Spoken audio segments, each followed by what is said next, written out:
पिराले में इंतजामिया जी नाहली सबब हर हंध गंदगी जा ढेर लगी विया आहिनि। शहरी परेशानी जो शिकार थी विया आहिनि। इन हवाले सां वधीक तफ़सील ॿुधाए रहियो आहे Sindh TV news reporter Niaz Solanki.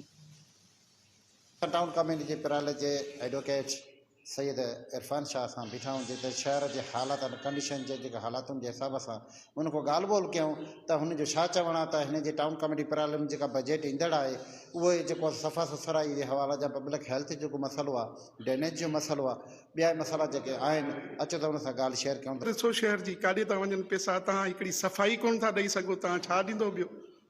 मूंखे तमामु अफ़सोस थो थिए पियो शहर जी हालत ते, ऐं मां तमामु शहर वासियुनि खे अर्ज़ु कंदुसि त हिन मैटर ते जेको आहे सो पंहिंजो आवाज़ बुलंद कयो।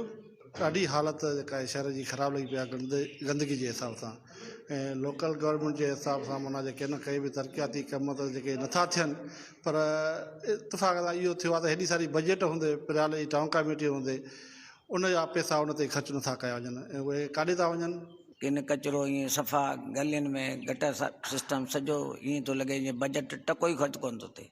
अलाए किथे था कनि, हाणे ख़बर हुननि खे हूंदी। मूंखे त ॾाढो अफ़सोस थियो आहे त पिराले अचण जो हाणे दिलि ई नथो अचे पिराले अचां या न अचां। हाणे ऑफिसरनि खे घुरिजे त हुनजो बजट घटि में घटि उन पिराले जे शहरनि में घिटियुनि में कुझु तक़सीम कनि या कुझु हुननि जो इस्तेमालु कनि। हे नथा कनि त हुकाम बाला खे रिक्वेस्ट था कयूं त कुछ न कुछ एक्शन इन मथों खणनि। पिरालो टाउन कमेटी के 7 वार्डन में हर तरफ गंदगी या ढेर ही ढेर नज़र अची रहा है। गुलाबगंज शहर के बदबूअ के वर चाढ़ियो वियो आहे। गुलाबगंज शहर के सफ़ा सुथराई कराई वञे ऐं बदबूअ खां शहर बचायो वञे। कैमरा टीम सां गॾु न्याज़ अली सोलंकी, सिंध टीवी न्यूज़, पिरालो।